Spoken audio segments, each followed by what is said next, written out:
Bem, a aula de filosofia e um pouquinho também que pode ser sobre redação, e a gente vai tratar agora sobre um assunto interessante e bem atual, que é o negacionismo. Isso mesmo, o negacionismo científico. E historicamente, como é que é o negacionismo e o que seria esse negacionismo? O negacionismo ele surge na década de 40, ali depois da Segunda Guerra Mundial. E através disso, o negacionismo ele começa a crescer mais. E o que seria então? Qual é a chave do negacionismo, né? O negacionismo ele propõe negar tudo aquilo que a ciência evidencia como verdade. Você pode colocar dois quadros aí entre ciência e negacionismo, você vai encontrar na ciência a dúvida e no negacionismo você vai encontrar certezas. E é aí que está a chave das diferenças entre aquele que nega e aquele que usa da ciência como critério. Por quê? O negacionismo ele tenta trazer umas respostas sobre lacunas que a ciência coloca. Não é tão diferente, por exemplo, da religião. Eu não sei para onde vou depois que morro. Eu não tenho certeza o que é a morte. A ciência não me dá essa certeza do além-vida e se há um além-vida. Entretanto, a religião ela te dá essa esperança, esse alento, né? Por quê? Porque você tem o medo de uma certeza que é inevitável. Agora, quando você vai negar algo que a ciência não te dá resposta, por exemplo, como é que eu tenho certeza de que o homem foi à Lua, se eu não sei como comprovar? Como é que eu tenho certeza, por exemplo, que a Terra realmente é uma esfera? Como é que eu tenho certeza, por exemplo, que a vacina que estão me dando é real e ela não vai? Então, a ciência, muitas das vezes, ela não está ligando para essas lacunas que o negacionismo vai dizer, olha, a vacina, ela na verdade, ela é mentirosa. Ela está tentando controlar a humanidade. Olha, o homem não foi para a Lua. O homem, na verdade, o homem não foi para a Lua, não temos tecnologia para isso.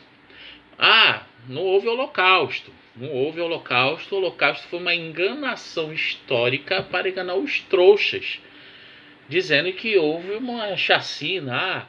Na verdade, não há Covid-19. Sempre há mortes. Ou seja, o negacionismo vai negar aquilo que é evidente. Spinoza tem uma teoria interessante que vai chamar de razão inadequada. Quando ele fala sobre a razão inadequada, ele vai falar sobre as sensações e digamos, a confusão mental acerca da realidade a qual você vive.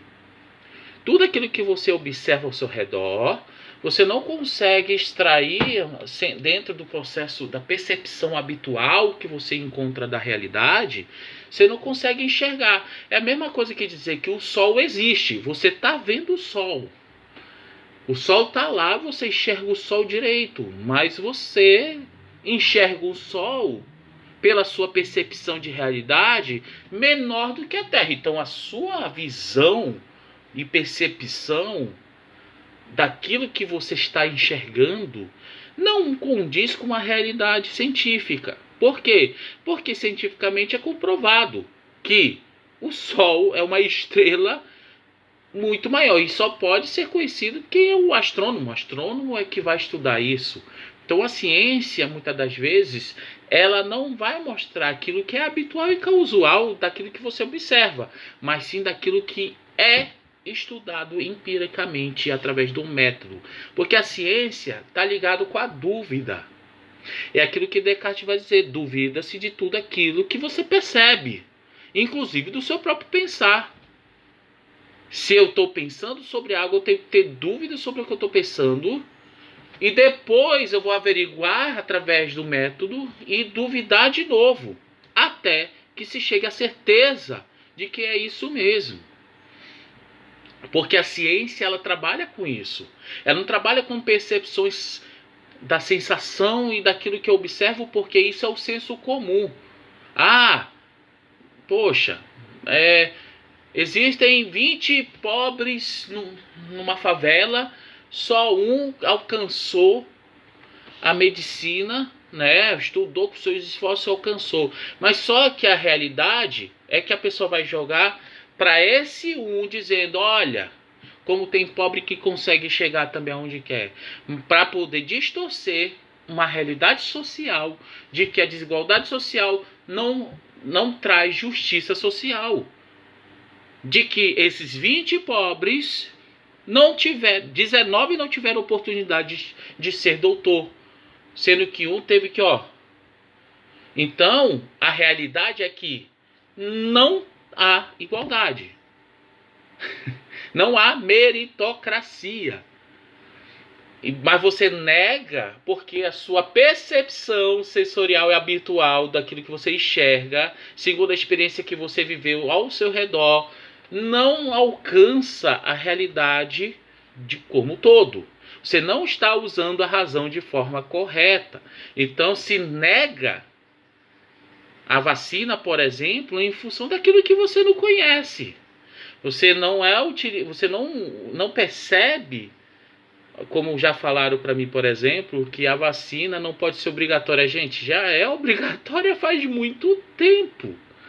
Você não pode, por exemplo, ir para uma entrevista de emprego depois de ser aceito, você tem que apresentar o cartão vacina. Você vai matricular seu filho na escola, você tem que apresentar cartão vacina. Você vai viajar, você tem que ter cartão vacina.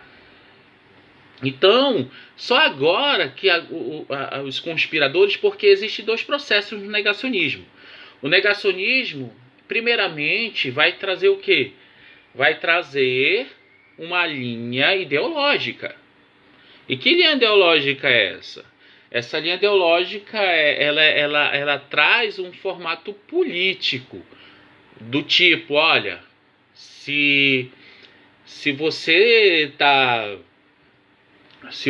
vacinando as pessoas, é porque essa vacina tem um propósito político de controlar, de controlar os corpos humanos. Sempre vai ter uma teoria da conspiração e sempre vai haver essa concepção política, essa dualidade. E a ciência não está ligando para a dualidade política. A ciência, ela liga para que a dúvida traz, e através da dúvida faz o experimento, e esse experimento se evidenciar.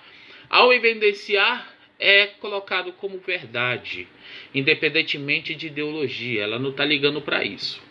Então o negacionismo, ele tem essa percepção. No Brasil fica mais concreto por dois motivos. O primeiro é o academicismo científico que não chega de forma popular, e a população não tem ligação com esse populismo acadêmico. Fica muito ligado às universidades. E o segundo é a nossa educação defasada, que não faz com que a população seja reflexiva, mas sim tecnicista. Ela praticamente é voltada para o fator um fator tecnicista de decorar.